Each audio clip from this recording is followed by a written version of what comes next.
안녕하십니까 여러분, 역도부에 오신 것을 환영합니다. 최근 러시아와 우크라이나와의 전쟁으로 국제 정세가 매우 혼란스럽게 흘러가고 있죠.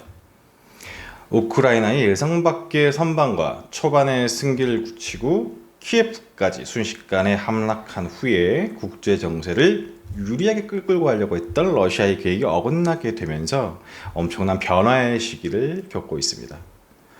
이것은 입지적으로 외교와 수출입을 통한 경제력을 유지하고 있는 우리 한국의 입장에서는 반드시 주목해야 될 만한 중요한 변화입니다. 러시아는 우리나라와의 무역 관계에서의 비중이 한 20% 이상을 차지할 정도로 밀접한 관련이 있죠. 거기에 우리의 경제 관계도에서는 1위를 차지하고 있는 중국과 러시아는 혈맹 관계이고, 또 우리의 동맹국인 미국과는 경쟁 구도를 펼치고 있는 국가입니다. 또한 북한 문제와도 이제 엮이게 되면서 러시아 우크라이나 전쟁의 결과를 어떻게 바라봐야 되는지, 그리고 그 결과를 통해서 무엇을 판단할 수 있는지를 가져보는 시간을 준비해 뒀습니다. 일단 그래서 우리가 찾아가 볼 곳이 과거 소련의 해체를 불러왔었고, 그리고 제국의 무덤이라고 불렸던 지역을 통해서 러시아가 혹시 이 전쟁의 결과에 따라 변화를 하게 된다면 어떤 모습이 될 것인가를 분석해 보도록 하겠습니다.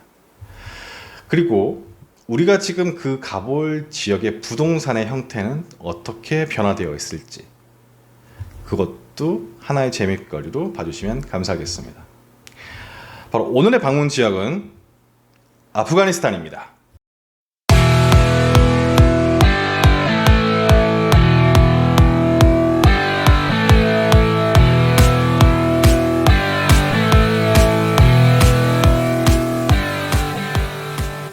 외교부 자료에 따르면 2018년 기준 아프가니스탄 인구는 약 3,500만 명이었습니다. 그리고 파키스탄, 이란 등 주변국에 약 500만 명 정도의 난민이 거주하는 것으로 추정이 되고 있고요. 지금 현재 시점 기준으로 판단을 해도 대략적으로 한 4천만 명 정도의 인구가 아프가니스탄 쪽에 있다고 생각을 하시면 될 것 같습니다. 면적은 한반도의 3배 정도가 되는 65만 2천 평방킬로미터이고요. 민족은 파슈툰족 42%, 타지크족 27%, 하자라족 9%, 우즈벡 9%, 그리고 사용하는 언어 같은 경우에는 다리어 50%, 파슈트어 35%, 투르크어 11% 등으로 다민족 국가의 특성을 그대로 보여주고 있죠. 인구들의 이제 과반을 차지하고 있는 파슈툰족은 이란 계통의 민족입니다. 그리고 아무래도 이제 국경을 바로 맞대고 있는 타지키스탄과 우즈베키스탄의 영향이 있다 보니 역시 인구의 구성비에 타지크족과 우즈벡족이 들어있는데요. 그 두 부족은 아프가니스탄 북쪽에 같은 거주 공간을 나누면서 북부 동맹이라는 걸 서로 맺게 되고, 다수민족인 파슈툰족과 이념적 그리고 정치적인 경쟁 구도를 반복해 왔습니다. 인종적으로 타지크족은 페르시아계, 우즈벡족은 투르크계로 파슈툰족과는 인종적으로도 다르죠. 그리고 아프간 안에서 차별적 대우를 받는 민족이라고 하는 이 하자라족의 경우는 징기스칸의 몽골군이 전성기를 누리면서 한때 아프가니스탄 일대를 휩쓸고 있을 때 뿌리 내린 몽골계 계통입니다. 그래서 전형적인 동양인의 외모를 갖고 있죠. 그리고 특이한 게 이 아프가니스탄 안에서도 시아파가 좀 적습니다. 대부분 수니파인데 이 하자르족은 시아파입니다. 그 특징이 전 세계 몽골계 중에서 유일한 시아파입니다. 이걸 다시 해석하면 아프간 안에서 유일한 시아파라는 뜻이 되죠. 그래서 인종적 차별의 의미보다 종교적 차별을 좀 더 심하게 받습니다. 그리고 급진 순인파 입장에서는 이 하자라족 자체가 굉장히 그냥 이상한 사람들로 취급받는 거죠.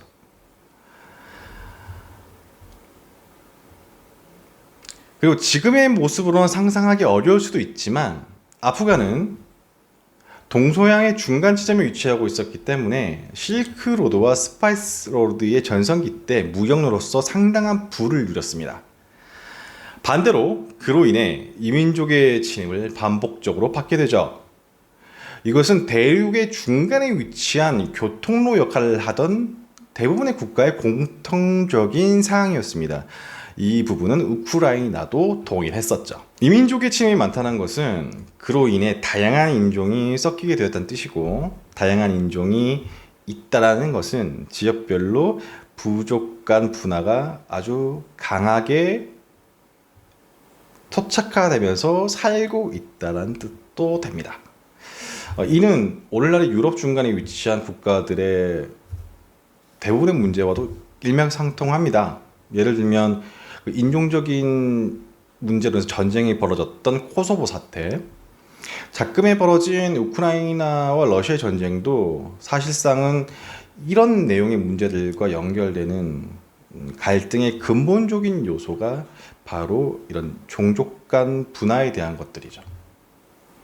이렇게 인종적으로 다양하고 갈등의 소지가 많은 국가는 과연 무엇으로 뭉치게 될까요? 일반적으로는 국가란 이념 자체 아래에서 하나로 뭉치게 되는데, 이 아프가니스탄은 대체 어떤 방식으로 뭉쳤길래, 그리고 이런 고산지대의 국가가 갖고 있는 지방 중심의 특성을 가진 곳의 맹점 중에 하나가 행정력이 골고루 뻗어있질 못합니다.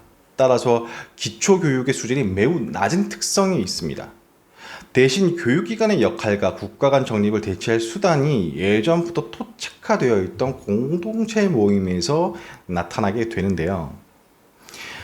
이런 갈등의 소지가 많은 아프가니스탄을 하나로 뭉치게 만들어 주었던 역할, 바로 이들 하나로 묶었던 것이 이슬람이라는 종교였습니다.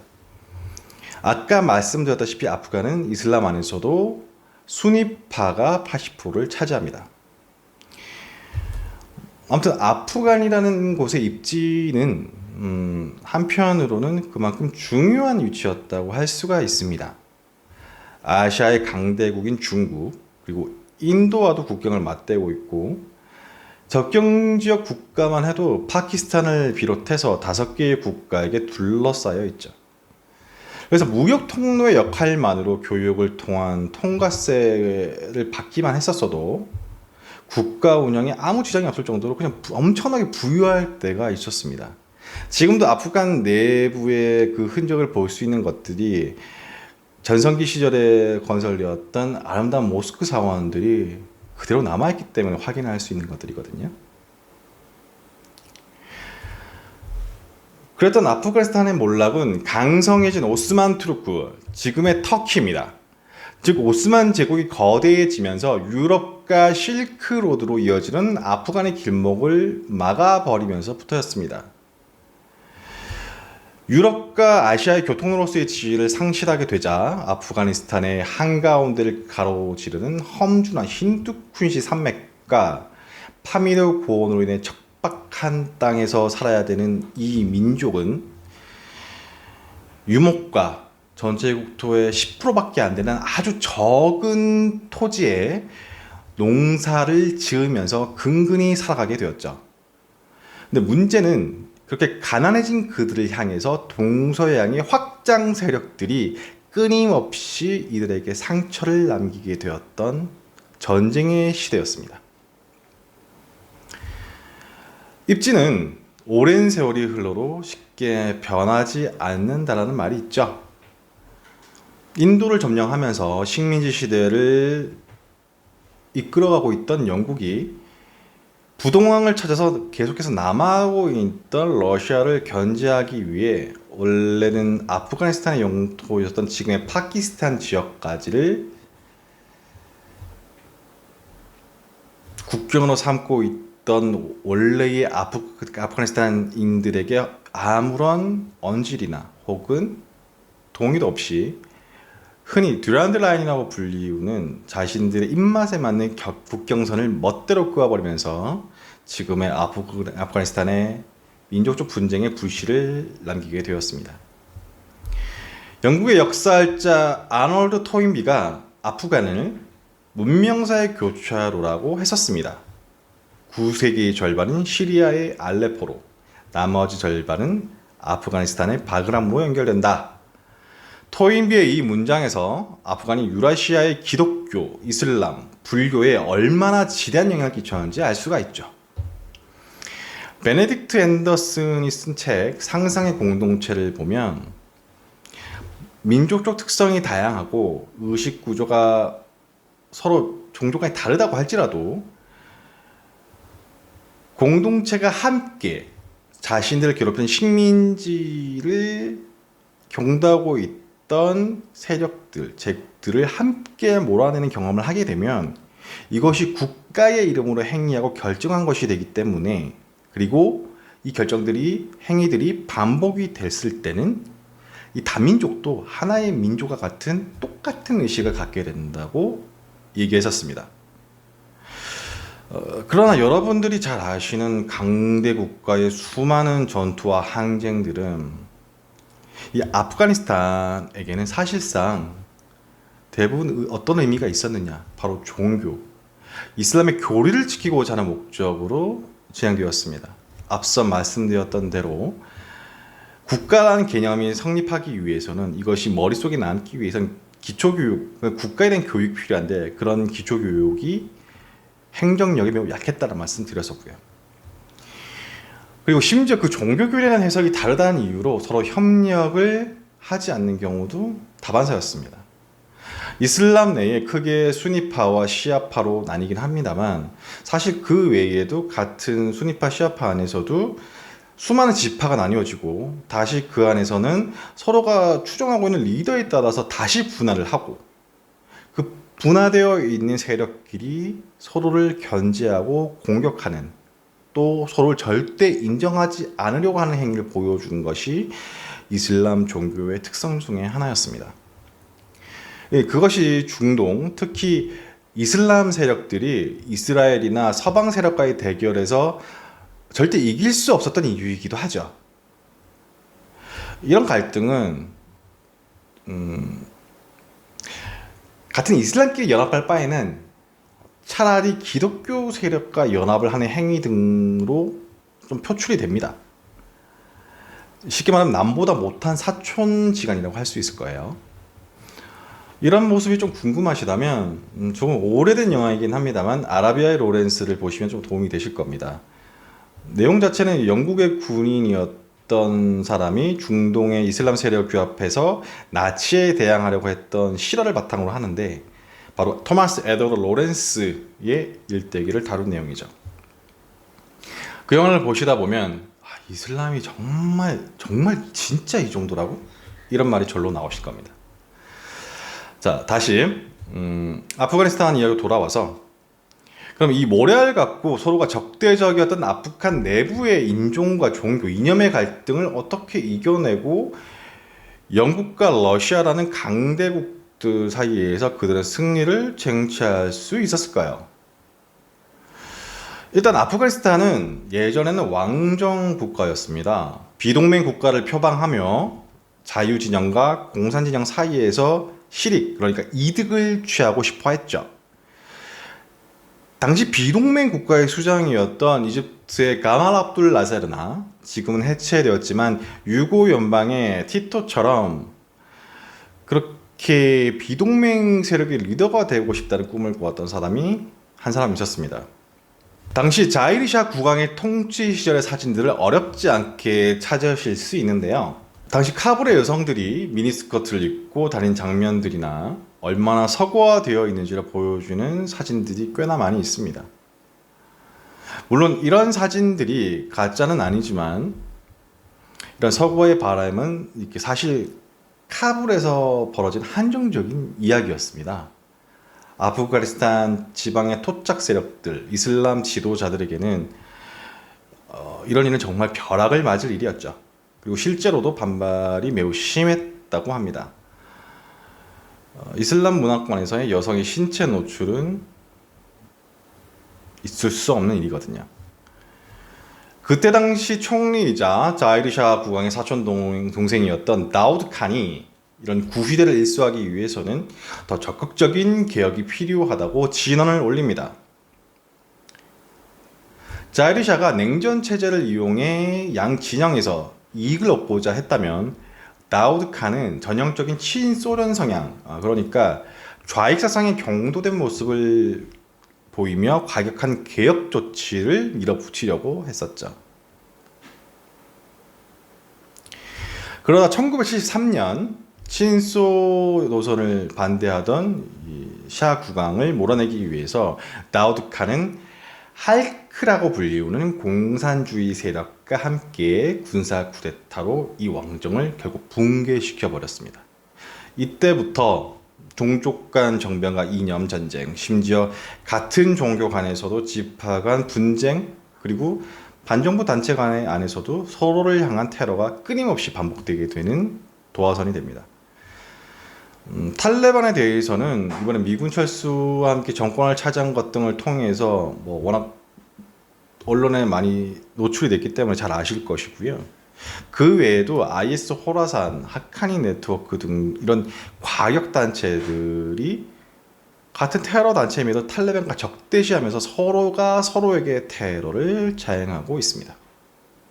아무튼 이렇게 쿠데타를 일으켰던 다우드 칸.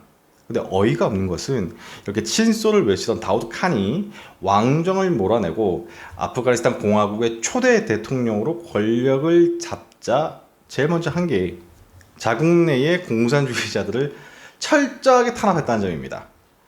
그리고 기본적으로 이슬람인으로서, 이슬람으로 태어난 사람으로서 있을 수 없는 일이 바로 전통적인 이슬람 학통의 종교학자들까지 탄압하는 일이었거든요. 근데 이걸 서슴없이 합니다. 쉽게 말해서 그냥 독재자의 길로 들어서 버렸던 겁니다. 결국 아프가니스탄 공산당인 인민민주당과 좌파 군인들이 연합하여 다시 쿠데타를 일으키게 됩니다. 누르 타라키와 하피줄라 아민을 중심으로 한 이 1978년 급진 공산 정권이 들어서게 됩니다. 근데 솔직히 정책들이 좀 과약하긴 했습니다. 일단 모든 토지를 국유화했습니다. 그리고 이슬람을 비롯한 종교에 대한 부정적 정책들을 실시하게 되죠. 그런데 재밌는 건 이슬람 교리에 재산의 사유가 필요하다. 사유를 함으로써 이 소유자가 선한지 악한지 구별할 수 있다. 이 사유된 재산을 어떻게 쓰느냐를 볼 수 있기 때문인 거죠. 그렇게 나와 있습니다. 그런데 거기에 더해서 종교 자체를 부정한다는 것은 이런 건 솔직히 이 신학자, 특히 이슬람에 충실한 이 종교학자들에게는 자신들의 존재 자체를 부정당한 일이고 이건 지옥에 떨어질 일이 발생을 하게 된 것이죠. 그러자 이에 대항하는 무장 세력, 즉 무자헤딘이 등장합니다. 지하들을 천명하고 폭탄을 두르고 달려드는 것도 마다하지 않는 그들에게 아프가니스탄 민주공화국의 공산주의자들은 겁에 질려버렸죠. 그래서 자신들의 스폰서인 소련에게 군대를 보내달라고 요청하게 됩니다. 하지만 개입을 꺼려하던 소련은 군사 개입 대신 이제 무기만 지원하게 되죠. 여러분 역사에서 매번 배우게 되시겠지만 자국민을 때려잡는 군대와 외세로 국민을 때려잡아달라고 부탁하는 정부는 절대 오래 갈 수 없습니다. 자, 아무튼 이렇게 군대 개입을 꺼려하던 소련이 결국 그 무거운 엉덩이를 움직이게 되는데요. 이슬람 주민들에 의한 저항운동이 좀 날로와서 심각해지자 소련은 1979년 위성국가 수립을 위해서 아프가니스탄 침공을 행위하게 됩니다. 사실 여긴 이유가 있습니다. 이 소련이 개입을 안 할 수 없는 사건이 발생했기 때문이었죠. 당시 아프가니스탄 정부군 중에 17사단이 반군 쪽으로, 그러니까 무자헤딘 쪽을 가담하면서 당시 아프가니스탄에 머물고 있던 소련 군사 고문단과 그 가족들, 의료진, 일반인 등 약 500명의 소련인들을 학살한 후에 좀 잔인한 얘기입니다. 꼬칭에 끼워서 거리에 전시시켜버리는 초유의 사태가 발생을 한 겁니다. 근데 이번에도 좀 어이없는 것이 이렇게 이제 하비줄라 아민이 요청했던 대로 소련이 군대가 오기는 왔는데 소련에게 그렇게 군대 파견을 요청했던 아민이 사살당합니다. 그것도 자신의 편인 줄 알았던 KG 국가보안위원회 요원들에게 당하게 되는데요. 뭐 사실 이제 배경적인 사항은 어떤 분의 밀고였는지는 알 수가 없습니다만 소련 쪽으로 누군가가 아민이 이 CIA의 사주를 받고 있다, 스파이다 이런 유의 첩보를 전달했다라는 썰이 있죠. 이것 때문에 숙청을 당한 거라는 썰이 유력합니다.